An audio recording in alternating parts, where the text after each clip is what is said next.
ખબરોમાં બન્યા રહેવા માટે બેલ આઇકોન દબાવો અને એબીપી અસ્મિતાને સબસ્ક્રાઇબ કરો। એક મોટા સમાચાર મળી રહ્યા છે। સૌરાષ્ટ્રના અલગ અલગ જિલ્લાઓમાં ભૂકંપના આંચકા અનુભવાયા છે। સૌરાષ્ટ્રના અલગ અલગ જિલ્લાઓમાં ભૂકંપના 3 આંચકા અનુભવાયા છે।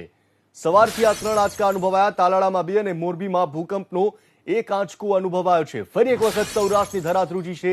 તાલાળામાં રાત્રે 1:12 3.2 ની તીવ્રતાનો ભૂકંપનો આંચકો અનુભવાયો છે। તો ખૂબ મોટા સમાચાર। સૌરાષ્ટ્રમાં ફરી એક વખત ધરા ધ્રુજી છે અને ફરી એક વખત ભૂકંપના આંચકા અનુભવાયા છે। અલગ અલગ જિલ્લામાં ભૂકંપના 3 આંચકા અનુભવાયા છે। તાલાળામાં 2 અને મોરબીમાં ભૂકંપનો 1 આંચકો અનુભવાયો। તાલાળામાં રાત્રે 1:12 3.2 ની તીવ્રતાનો ભૂકંપનો આંચકો અનુભવાયો છે।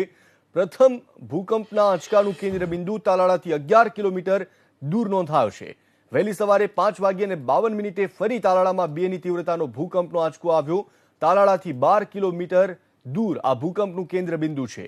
સવારે 6:57 મોરબીમાં 1.9 ની તીવ્રતાનો ભૂકંપનો આંચકો અનુભવાયો। રેક્ટર સ્કેલ પર તેની તીવ્રતા 1.9 ડિગ્રી નોંધાઈ છે।